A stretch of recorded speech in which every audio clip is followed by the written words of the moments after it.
The following broadcast is intended for a right-wing audience. Communist discretion is advised. Welcome to the show. I am your host, LB Muniz, and this is the Been Awake podcast for better sense making. Tonight we're in a hotel. All right. Well, so let's not do with any pitter-patter dilly-dally. Let's jump right into what I wanted to talk about, which is this week Donald Trump gave an address to Congress. Not quite a State of the Union. I think that technically happens next year after he's been in office for a little over a year. But he still decided to address a joint session of Congress just a couple short nights ago from my recording of this episode. And if I must say, it was a pretty good speech. It was a darn good speech. In general, I know he does a lot himself, but obviously once you become the president, you have some form of speechwriter, and whoever seems to be right. And at first, especially, you could always tell in like his first administration, you could tell during his first term in office that there was times where he was freewheeling, talking about the thing that he wanted to talk about, and then he would jump into the speech. And I'm sure through trial and error, and also the writers themselves kind of understanding how he spoke and the way he liked to speak, that in general, I feel like his speeches have reached a new level. Of course, it is fun and entertaining to see the freewheeling Trump at a rally, but there is something to be said for proper rhetoric employed in a proper way at the right time, and certainly I think that's what we saw during his joint address to Congress. So I got a little bit that I wrote a couple of weeks ago, just kind of reviewing the early days of the Trump presidency. So I'm gonna kind of go through that, and then we'll go through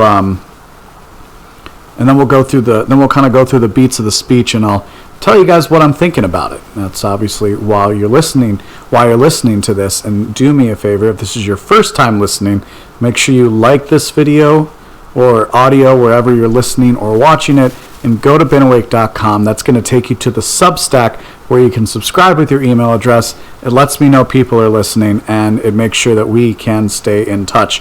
You can also follow me on X at the LB Muniz, Instagram, but I really just post episode updates on Instagram.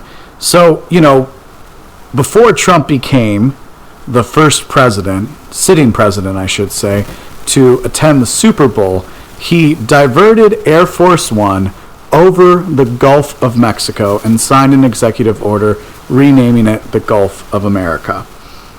A lot of people like that. And that at the time when I wrote this, I should say, was just the latest in a series of actions that Trump had taken since his inauguration on January 20th of 2025 that have left many of his detractors sneering and his supporters cheering. A lot has happened since last that we spoke. The holidays have come and gone. We've put on a couple of pounds, maybe hopefully taken a few of those off. And personally, I spent 45 hours on an Amtrak train, which I would not recommend to anyone, and also got married, which is very exciting, but not why I turned the camera on tonight. Yes, I got married, for anybody who doesn't know. Let's start with President Joe Biden, or whoever was actually in charge of the last administration's last pardons of his administration. So we're going to kind of review where things ended, how Trump began, and then we'll get to his speech. The pardons of his administration. Of course, we all know that he, in December he preemptively pardoned his son, but at the 11th hour, right before he left office, he pardoned Dr. Fauci, General Mark Milley, members of the January 6th committee, namely Representatives Liz Cheney, Adam Kinzinger, Zoe Lofgren, Benny Thompson, Jamie Raskin, Elaine Luria, Stephanie Murray, Pete Aguilar, and Adam Schiff. He also pardoned his brother, James Biden, his sister-in-law, Sarah Jones Biden, his sister Valerie Biden Owens, his brother-in-law, John Owens, his older brother, Francis Biden, as well as the staff of the January 6th inquiries and Capitol and Washington police officers who testified before the January 6th committee.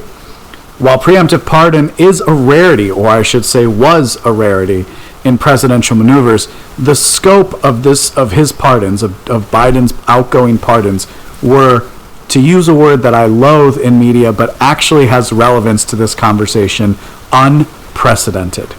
The stated rationale was certainly enough for the press and default Americans that Trump, it was enough for the default American, right? So for the person who just turns on the news or opens up a news feed and reads stuff from the major press, and of course the press outlets themselves, that's who I call default Americans, just people who are on default settings, as it were.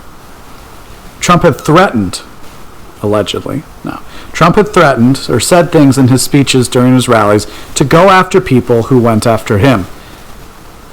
And a presidential pardon means that they are now safe, at least from those actions that they took. Of course, we can find a video of networks like CNN asking guests, including Adam Schiff, who received one of these pardons, if they believed a preemptive pardon is in and of itself an admission of guilt, to which Schiff, of course, said yes. But that was when Trump was going to do it. When Biden does it, it's okay. We understand that this is the way you are supposed to think about the world if you are a good American citizen. Not a patriot, but a good American citizen.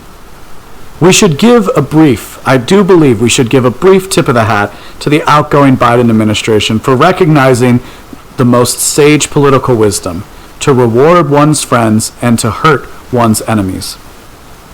This may seem, this rash pardoning that went on at the end of the Biden administration may seem out of step with American politics, but it really isn't. And the more we see events with a clear eye, the better we will be to understand them. It's also worth considering, while these pardons may have been an outrage for some of the base who wanted to see people like Dr. Fauci investigated for his funding of gain-of-function research, for example, it's worth considering that Biden actually did Trump a favor. It's worth considering it. Hear me out. While it's plausible that many of the people pardoned were indeed guilty of a crime, to expend political capital on them at the beginning of his term, or even after 100 days in office, would have likely wasted Trump's momentum. There's something to be said for the fact that instead of starting his first term with calls for endless public investigations that would have taken up the bandwidth of his team and countless media hours, he instead sat down and began his agenda in a flurry of executive actions that have left most of his enemies in stunned silence. So, here's just a smattering of executive actions, and there's been even more since I made this list, but I think this covers the gist of it. Let's see, the national emergency was declared on the border. He talked about a lot of this in his speech, too, so it's worth reviewing this. Birthright citizenship was ended. So a national emergency was declared on the border, right? Let's kind of take these point by point. This was something Trump promised he would do, and he did it immediately. And even when I wasn't, I voted for Donald Trump this time. I didn't vote for him in 2016. I think I told a polling firm that called me that I voted for the Libertarian candidate, and then I remembered afterwards that wasn't true. I actually voted for Kanye West, I believe, in 2016. No. Did I do that in 2020? No, 2016 I did vote for the Libertarian candidate. 2020 I voted for Kanye West, and that's what the polling people were asking about. Interesting. Yeah. Just a slight tidbit to tell you about my mindset at the time. Birthright citizenship was ended, at least by executive action. Of course, who do we have to thank for the fact that Trump was taking all these executive actions? Obviously, they become very popular in the 21st century in particular, but we have Obama, right? We can think back to, and I can think back to when Obama said he has a pen and he has a phone, and if the phone doesn't work calling Congress, he's going to use his pen to implement his agenda. And the reality of the matter is, so much of what is actually done is a function of the executive branch and the larger bureaucracy implementing and interpreting regulations that are put into place within legislation that, look, this is just the way of things. Like I said, it doesn't do anybody any good. If you actually care about political results, and if you're watching this, I'm going to assume you at least want some kind of political. If you actually care about political victory as a conservative or a right-wing American, you can't be stuck on the rules set forth by the Democrats. And in particular, that includes the School of Rock interpretation of how Congress works, because we know that's not how it works. Most bills are not read before they're passed. They're made in closed committees, written by lobbyists, put forth before the floor, so there's a show of democracy. Most of the time, there's not even an actual vote taken. It's something called a voice vote, I believe, where literally they just say, "Hey, anybody think we should pass this bill?" And everybody says, "Yeah." And that way, you don't actually record who says yes and who says no. That happened a lot. That happens a lot in Congress. People like Thomas Massie, Justin Amash have talked about that a lot, about how the rules are actually done. So I don't think we should shy away from executive actions in 2024, now 2025, I should say.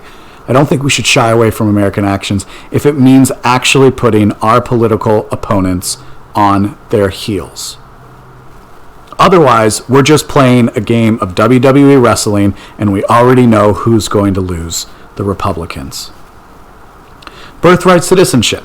So this is something that will go challenge to the courts. I think it needs to happen. I think it's one of those things that could actually change the country for the better.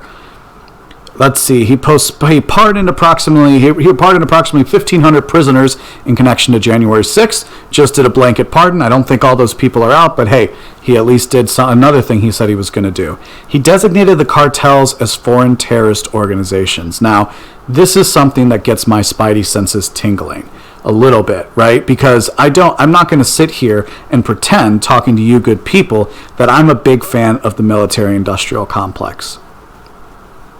And I'm not going to pretend what I'm about to say is an actual principled stance. But what I will say is this. If we would just consider for a second that we cannot actually dismantle the military-industrial complex overnight, I would simply put forward as a tactic, if it is to be used, I would rather it be used to actually securing the American border and not the borders of every other country around the world. I would prefer it to stop destabilizing entire regions of the world and instead use it to stabilize our borders in our country. And not for nothing, the cartels are nothing to be messed with, nothing to think less of, and nothing to think that they aren't in fact tied into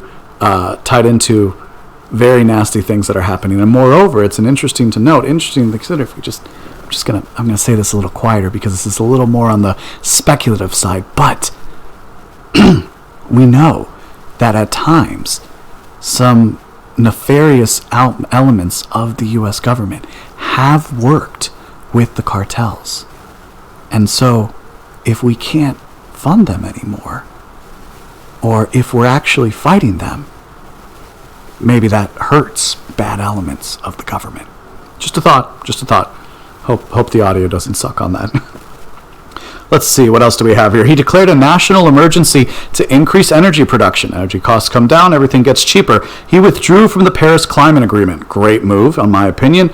Rolled back the so-called Clean Energy Initiative to make new energy projects go faster. Also great. Listen, at the end of the day, there's nothing necessarily wrong with solar, wind, battery, all those things, but I will say that there's nothing better than oil. It is one of the best forms of energy we have ever discovered, and it's what makes the world turn. And until that changes, it's something that we need to invest in as Americans. He instituted a hiring freeze across the federal government. Fantastic. He ordered federal employees back to the office. I think that's great. Why do these people get to work from home in their cushy government jobs when so much of us have had to go into the office consistently since the end of the pandemic? He reinstated Schedule F, which would make it easier to fire federal employees. Nothing wrong with that. Implemented an initiative to repeal 10 regulations for every one new regulation proposed, halted any new federal regulations from taking its effects until his appointees have had time to review them, withdrew from the World Health Organization, which we still don't exactly have all the ramifications from that, but it can only be good.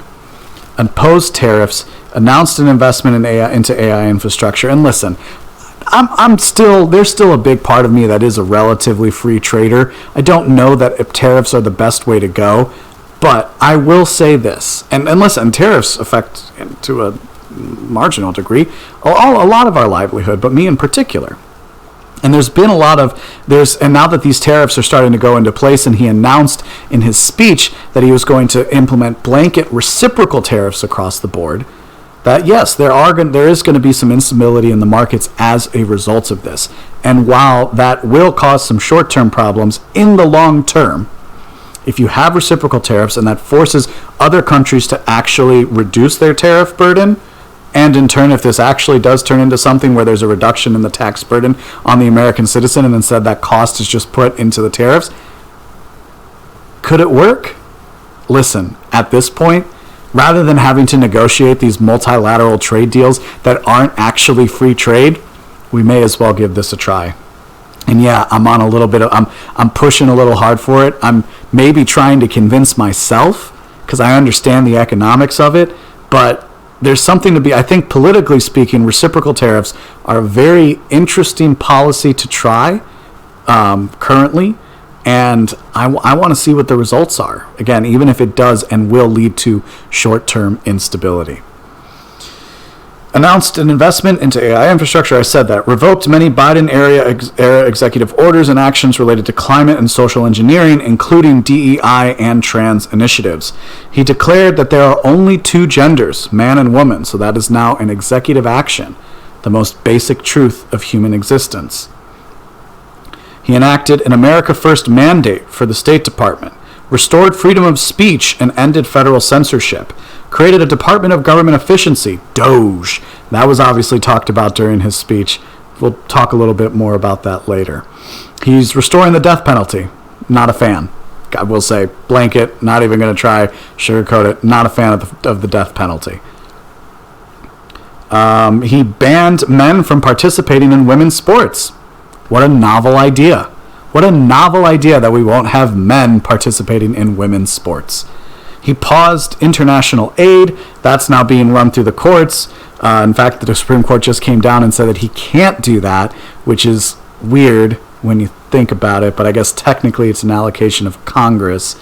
And, well, I guess that just means the Republican Congress should pass a bill.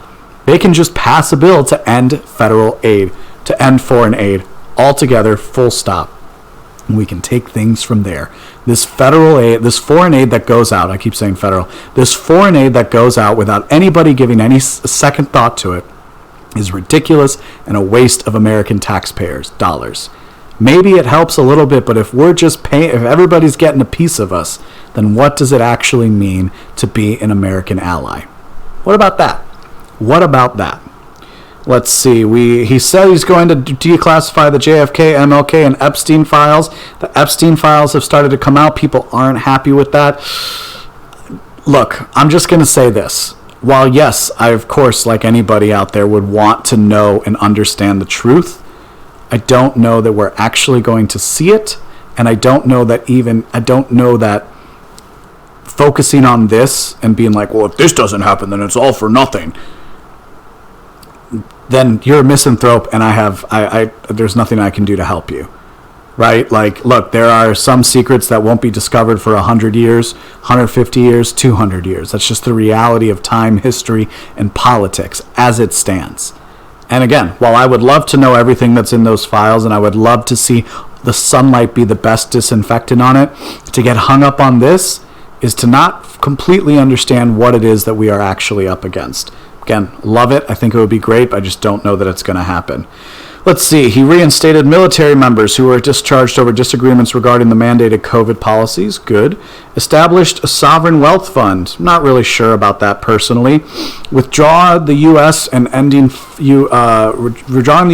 ending funding to some UN organizations, including the Human Rights Council. And he also, this was one of my favorites, this was truly one of my personal favorites, and it's fascinating to think of where we were 10 years ago versus now, when we think of the fact that Trump offered all federal employees their full salary for a year if they agreed to resign from the government by September. And he said in his speech this week that if they don't comply, they will be fired. I think this is fantastic. It is better to idle those workers. You know what? Take the foreign aid, give it to these people so that they get out of our lives and they stop ruining everything. And they can go then and get a productive job in the private sector. We need a lot of people. We need a lot of people digging ditches, building stuff, all that jazz. Then we also have Trump, and then we have Tulsi Gabbard as Director of National Intelligence and Robert F. Kennedy as the Health and Human Services Secretary, just to name a couple key appointments, interesting alliances that Trump made in his 2024 run. And we've only hit like a month or two in office, right? We're recording this at the beginning of March, so it hasn't even been 2 full months. Think in particular, and I mentioned these two people, think in particular about the appointments of Tulsi Gabbard and RFK Jr. in particular. In them, you see the triumph. You see these people as the champions for a foreign policy, skeptical of endless wars, and a domestic policy that wants America to be healthy. 15 years ago, your average Democratic voter would have given anything to see these people with these kinds of policy prescriptions put in charge. Obama's campaign of hope and change didn't deliver these kinds of people. But you know who did? Donald Trump. It should go without saying, just because I'm listing all these actions doesn't mean I fully support each one, right? Kind of talked about a few that I didn't like. But certainly there has been plenty to celebrate for conservatives and much of the right wing in America. Pushing back against the ever-encroaching left-wing progressive agenda that we've suffered under for far too long is not something that one president can fix. I'll say that again. Pushing back against the progressive agenda is not something that one president can fix. But I personally am having fun watching Trump try. You know, there's another one in particular that when he announced it, I was like, what the hell is this, right? So Benjamin Netanyahu, the Prime Minister of Israel, who, incidentally, before this whole business of October 7th and the ensuing war with Hamas and Hezbollah, was actually being brought up on corruption charges by the Israeli government. Interesting to note, that's all kind of gone away. He came to the White House, you know, got the whole red carpet treatment, as many world leaders have since Trump was put into office. And during a press conference, Trump brought up that he wanted to basically pave over Gaza and turn it into his next real estate development. And I think a lot of us who understand the complexities of the Middle East, in particular the complexities and the harsh treatment of the Palestinian people at the hands of the Israeli government, cringed a lot. In fact, I can remember in private group chats of just being like, this isn't good. What is this? What is he saying? Well, you know, it's one of those interesting things of like, Trump definitely seems a lot more free to kind of be himself, if I may be so bold as to say, right? Like, he's kind of doing the things that he said he could and would do during this term.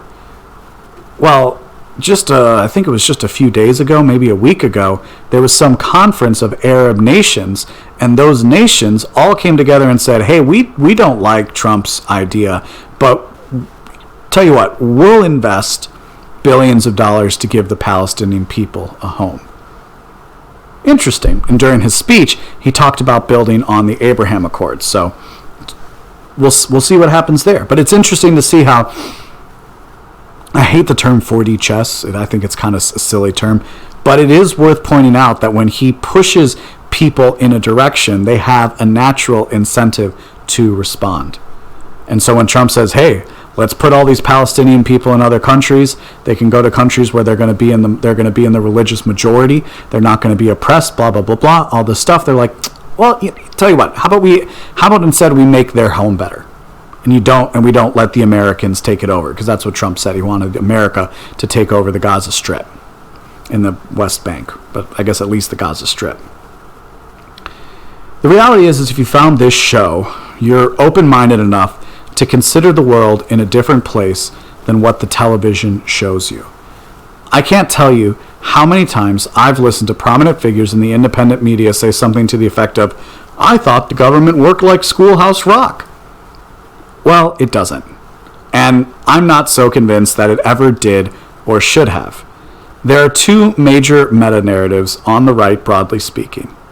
One comes to us from the conservatives, both the true constitutionalist and the parasitic conservative Inc. of think tanks and policy institutes that have benefited from the system as it exists. The other comes to us from the loose coalition of voices that have found their homes in various niches on the internet, some of whom now find themselves one step closer to actual centers of power. The first narrative you will be familiar with. It's loud, clear, and persistent. Your dad has probably talked about it, and your coworker has made some sort of side-mouthed statement in those moments in between productive time at work. The second narrative is less familiar, less clear, but still persistent.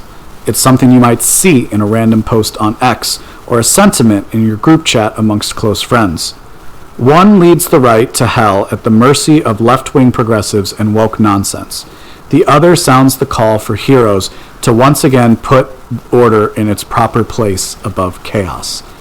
And if I could be so bold as to try and sketch those two narratives out, well, the one is the one you've always heard, right? It's the one that says we're a capitalist nation, but we're going to practice protectionism and enter into these multilateral trade deals that actually protect trade. A capitalist nation that implements regulation on top of regulation, making it more difficult to do business. That we're a nation of laws, even though those laws will be suspended on the whims of federal bureaucrats, just because somebody said they're an emergency. That we are a nation founded upon a constitution, when every single one of those constitutional rights are being attacked by people elected to office. In fact, there are not only politicians, but judges who swear to uphold the Constitution, and of course the legislatures do as well, who actively seek to upend the Constitution. The second narrative is a little different. It speaks, if I may be so bold, to something within our souls. It speaks to something that we all feel. That there is, in fact, right and wrong. That there is good and evil. And that these are forces that manifest themselves within different times and within different people. That we in fact, despite all of the good people in this country, are led by people who have chosen the dark path, who have chosen evil, who have squandered one of the greatest inheritances ever built in human history, and not only wasted that treasure and goodwill by waging war, but also choosing to wage war at home, driving people apart, splitting families, and playing these sick social games and social conditioning on good thinking and feeling Americans.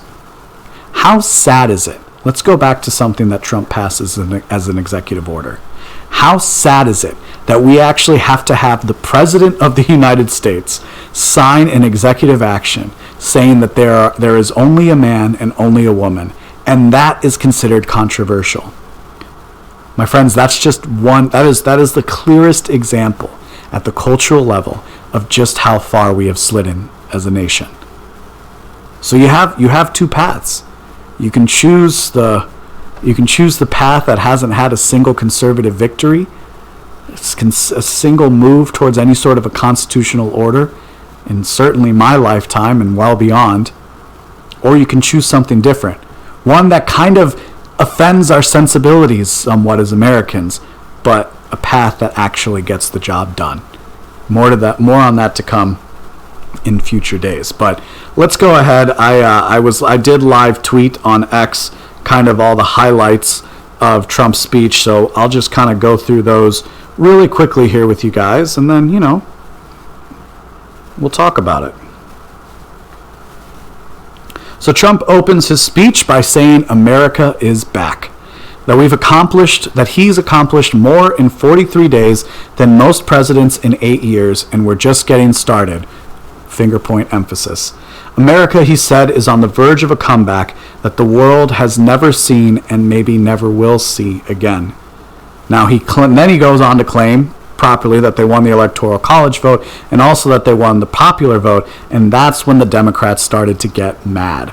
They started cheering, booing, and all that sort of stuff. And so the Republicans started to say, USA, USA. It's a very common thing if you go to political rallies, that when protesters start, you just chant, USA, USA. Trump, the Dems continue to boo. Trump tries to keep going through his speech. Finally, Johnson starts to reprimand the representatives and says that if anybody keeps it up, they would get removed. And now Representative Al Green got removed. He's some Democrat from Texas who was trying to say something about Medicaid, but obviously not the proper forum, and clearly is what he was looking for. They probably had a meeting where they said, hey, who wants to get kicked out? And he said, I'll do it. Then Trump goes on to say the first month of our presidency, and he says it's our presidency, is the most successful in the nation. Illegal border crossings were at the lowest last month. He said they heard my words and chose not to come. It's easier that way. I was one of those people. Who 10 years ago didn't really think immigration was a big deal. And then you just start to hear the numbers, and you start to look at all the fun, and then the caravan started, right? And then you started to realize this wasn't people of their own volition deciding that they wanted to cross the dangerous path. And of course, it's not even mostly people from Mexico now. It's people from literally all over the world crossing their way up from South America all the way up to the United States, in violation of international law, for whatever that's worth. Not that it's worth a lot, but in violation of international law. And he goes on to say, so it's good. And you know what? It's better to have a president who says we don't want people coming here illegally than it is to have a president who opens up his arms to anybody who wants to come through. Because you know who's going to take advantage of that? A lot of hardworking people who just want a better life, but also a lot of criminals and a lot of people who aren't actually going to do that. And we have the evidence of it. Trump talks about this a lot, and it doesn't get a lot of play in English-speaking press, but it's kind of known in other parts of the world that countries like Venezuela in particular, have opened up their prisons. And this is something that Latin American left-wing leaders have done time and time again in history. Fidel Castro did it as well, right? The U.S. said, we'll take Cuban refugees. What did Fidel Castro do? He's like, great, I'm going to send you all my prisoners. And not just the political ones, but the murderers and the rapists as well. Then he goes on to say, I look at the Democrats, and this is all these are kind of paraphrases, right? Because I was typing it out. He says, I look at the Democrats and realize there's nothing I can do to make them smile and cheer, no matter what.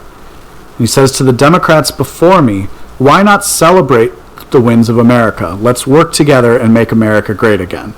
And it's worth noting that, with the exception of when he brought up Ukraine, the Democrats barely clapped and never stood up. So he goes on to talk about his withdrawal from things we talked about, right? The Green New Deal, World Health Organization, the Climate Paris Accords, UN Human Rights Council, the ending of the electrical vehicle mandate, and environmental regulations. The Democrats, by the way, were holding up these little signs, which was great because, of course, anybody knows if you hold up a sign on the internet, somebody can, Photoshop it and put whatever they want in there. He says, we believe that whether you are a doctor, lawyer, or air traffic controller, you should be hired on skill and competence, not race or gender, and merit.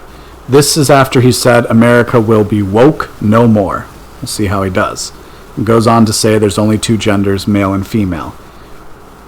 So he had, I hate to sound like I'm a fanboy, but dang, this was a good speech. And in particular, when presidents give these sorts of addresses, they highlight people. And he picked some real winners for the people that he chose to highlight. And yes, I get it. These people are political props, but that's just the nature of things. And yeah, when you're on the other side, you kind of point and you be like, oh, look at these, look, he's exploiting these people. But from what I could tell, and kind of knowing the backstories of some of these, if not all of these, most of these people have in fact turned themselves into an activist of one kind or another after what happened to them. So he talks about Peyton McNabb, who was a high school volleyball player on her way to college before she played against a man, a transgender person, and was spiked in the face and got traumatic brain injury in volleyball. And he says, Peyton, from now on, schools will kick the men off the girls' team or they will lose all federal funding. I'm here for that. He says, it's demeaning for women and bad for our country, this whole trans thing, and we're not going to put up with it any longer. It's interesting to note as well that Nancy Pelosi was once again there, even though she's not a current sitting member of Congress, and at least C-SPAN, which is how I normally watch these things, was kept panning to her. It's interesting. They don't pan to the current elected Democratic leadership. They still pan to Nancy Pelosi. He said, Joe Biden especially let the price of eggs out of control. We're doing what we can to get those down. Of course, in part because of the bird flu epidemic, I saw recently that Biden ordered the killing of hundreds of thousands, if not millions. I'm going to say hundreds of thousands because I don't know if it's millions. A lot of chickens were killed. You know what that means? There's less eggs, which means the price of eggs goes up. Of course, none of this matters. And of course, now suddenly Democrats care about inflation, but I guess we all kind of knew this is what was going to happen. But this is an interesting sticking point. And yeah, eggs are a little expensive, and that sucks for people who can't make, to whom that makes a big difference. But again, temporary instability for a longer-term solution is kind of the name of the game at the moment. Trump then went on to tout energy reforms, including his Drill Baby Drill platform, new natural gas pipelines with Korean and Japanese investment, as well as expanding the mining of raw earth minerals here at home, which is interesting considering the snafu that happened in the White House with Zelensky, Trump, and Vance.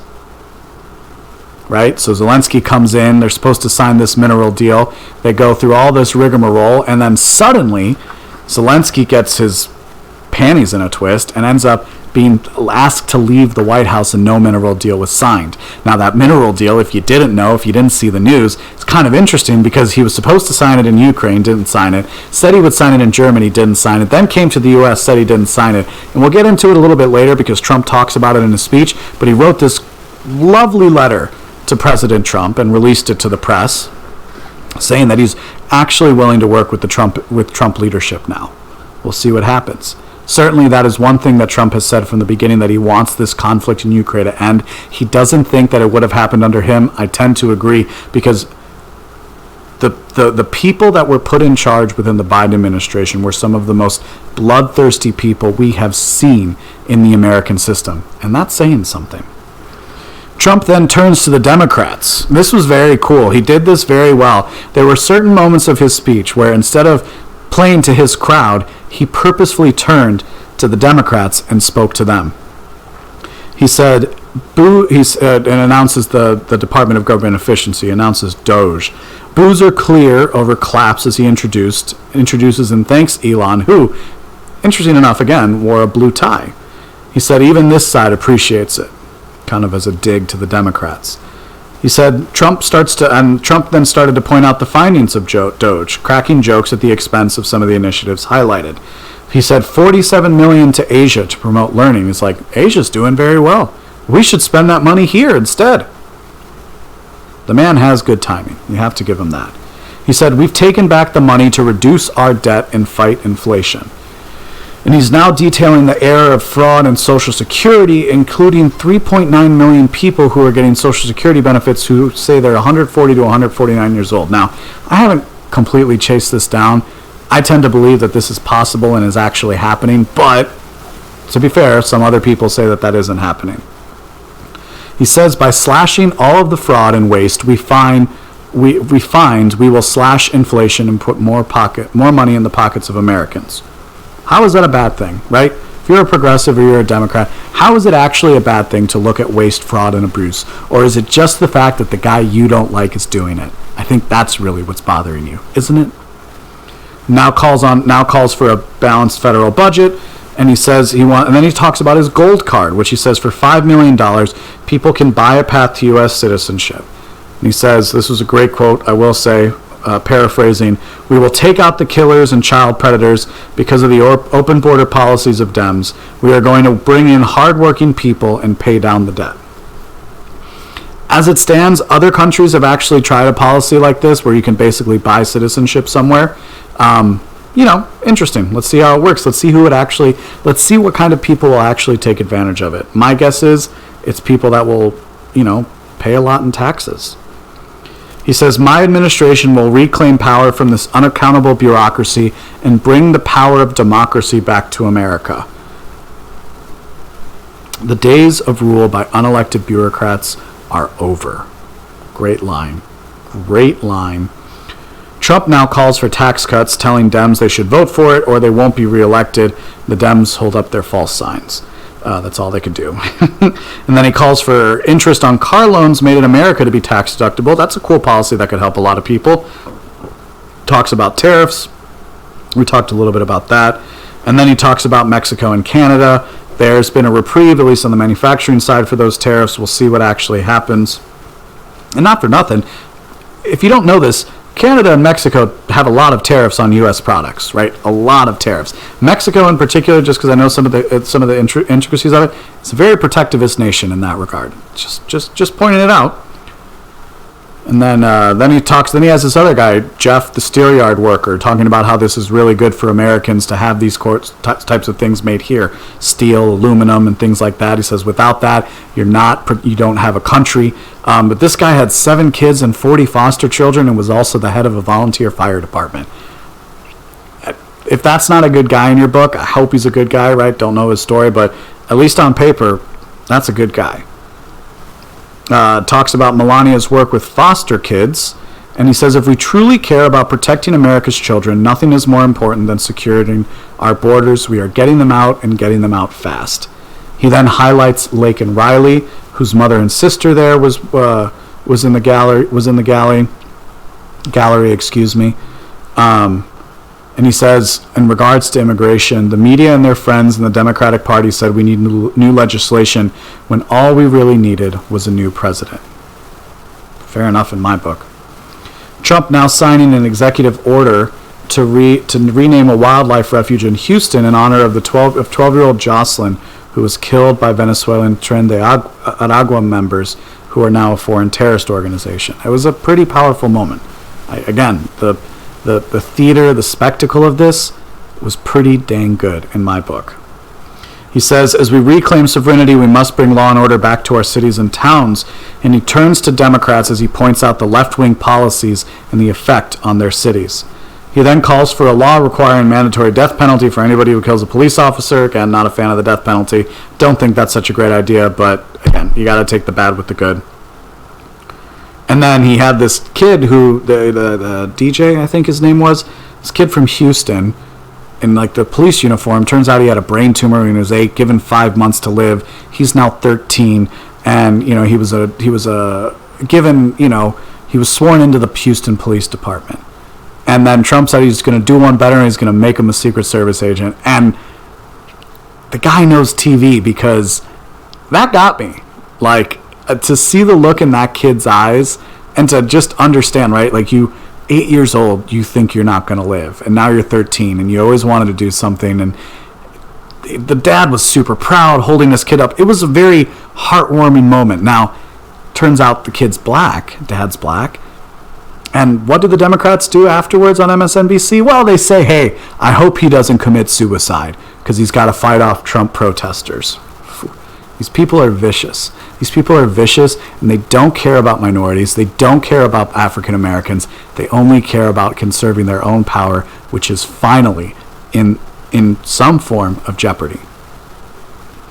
Then he talks about, the brain cancer might come from being exposed to chemicals. And he highlights RFK and his MAHA movement, Make America Healthy Again. And he talks about this form of child abuse, highlighting a mother whose daughter was, quote, socially transitioned secretly by her teachers. So he outright called this imposing of transgender ideology on children a form of child abuse in Congress in front of the American people. Take your culture war wins where you can get them. That's the reality. Doesn't mean it's over. but it means that there is a movement of people who are standing up to this craziness, and it will be overcome. Talks about the fact that calls for a bill to ban sex change operations. And he says, your children are perfect in the way that God made you. Perfect, love it, 100%. Apparently, the Army had its best recruiting month in 15 years, and he lets a high school senior know he was accepted into West Point, which is a pretty big deal if that's the direction you're trying to go with your life. Then he calls for his Golden Dome missile defense and calls for restarting American shipbuilding industry. And he says that they're going to take back the Panama Canal. And he says Marco Rubio's in charge of it, so we know who to blame. And you could see Marco Rubio sweating under that sort of scrutiny. But look, the world is changing. And if we keep pretending it's the world of the 90s with the fall of the Soviet Union and America is the only superpower, then we will be destroyed as a country, as a nation, as a people. Forget the domestic stuff that's going on, all that sort of degeneracy. Just in terms of geopolitics, you have to be able to take things, and you have to be able to take the things that should belong to you, or at least protect your interests. And maybe I'll regret saying this, but I'm here for an America that takes back their national interests. I think there is something more than just strict economic calculation that we have to consider when we talk about these sorts of issues. He calls the withdrawal from Afghanistan the greatest embarrassment in our history, and he said when Putin saw the withdrawal from Afghanistan, he thought, well, maybe this is my chance. Brilliant rhetoric, in my opinion. Then he pivots to Gaza, saying that he's going to build on the Abraham Accords, like I said, and then he goes to Ukraine. And he says, you want to start going for another 5 years? The Democrats is the only time they cheer. And he says, Pocahontas, talking about Senator Elizabeth Warren, says yes. He says, Europe has spent more on Russian oil and gas than protecting Ukraine. And for what it's worth, look at the incentive. You will see the truth of the matter. That's the reality of the situation, right? Europe still buys oil and gas from Russia, and that's what's keeping the Russian machine in business. That's most of Russia's export is oil, gas, and raw minerals.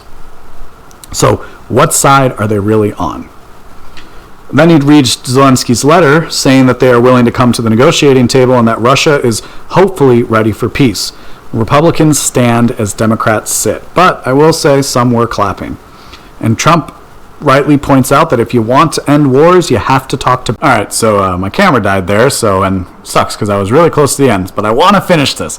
I want to finish the last few things that were brought up. So you got to talk to both sides in a conflict. Imagine that. What a novel thought to actually have a president of the United States say. And isn't that what we want a president to do? Do we want the president to be the one to wage wars, or do we want them to be the one that brings people to peace? I'm just going to kind of skip ahead here to the end.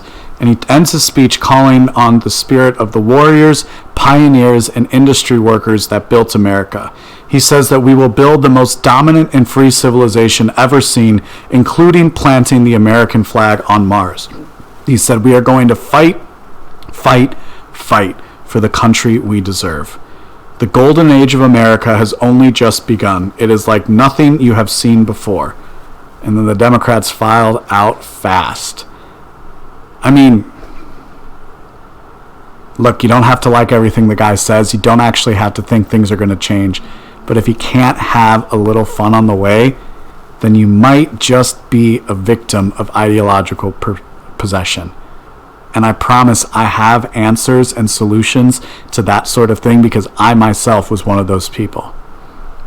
And I promise that when things are bad, I will call Trump out for it. But as it stands right now, he's doing the good things that he said and less of the bad things that presidents normally do. So let's see what happens. I hope you guys liked today's episode. It's a little bit of a longer one than the last few I've done. Do me a favor, share the mission of better sense making with somebody.